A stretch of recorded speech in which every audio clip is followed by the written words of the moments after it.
Concrete trucks roll past you every day, and you probably never think twice. But these are some of the most underrated machines on the road. Here are 5 facts that will change the way you look at every mixer you see.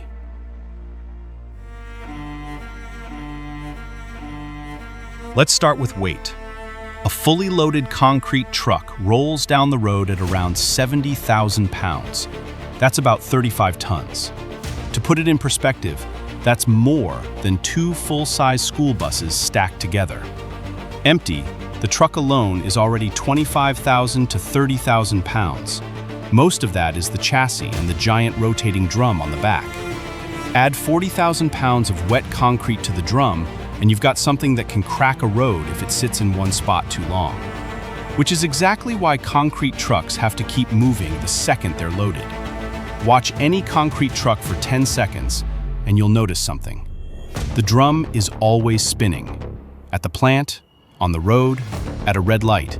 Even when the driver is parked eating lunch, the drum is still going. There's a reason for that. Wet concrete is a chemistry reaction in progress. The minute the cement and water touch, the clock starts. If the mix stops moving, the heavier particles sink, the water rises, and you end up with a useless, lumpy mess.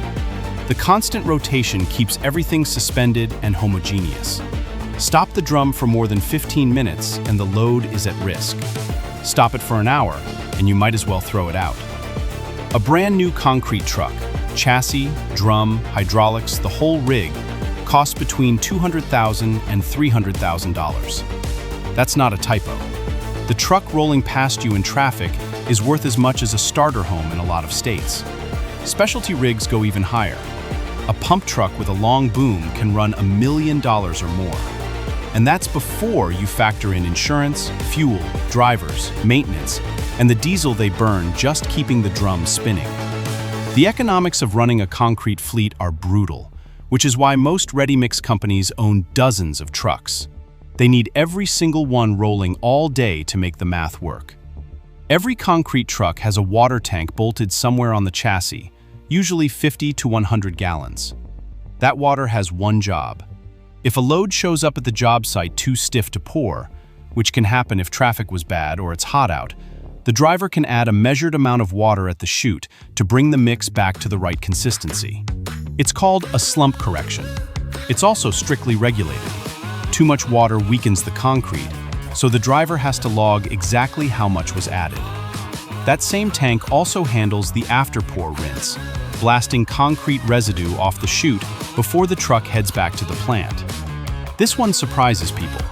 If a concrete truck shows up at a job site and the load gets rejected, wrong mix, too stiff, too watery, contractor not ready, that concrete can't go back to the plant.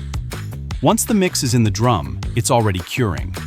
By the time the truck gets back to the plant, the load would be partially hardened and the drum could be permanently damaged.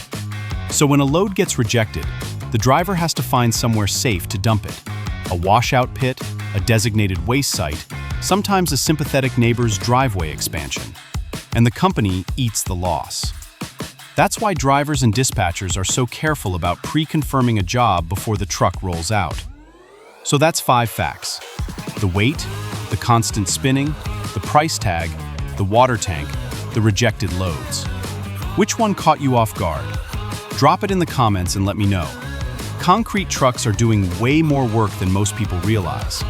Next time you see one rolling past at a red light, drum spinning, water tank strapped to the side, you'll know what's actually happening in there.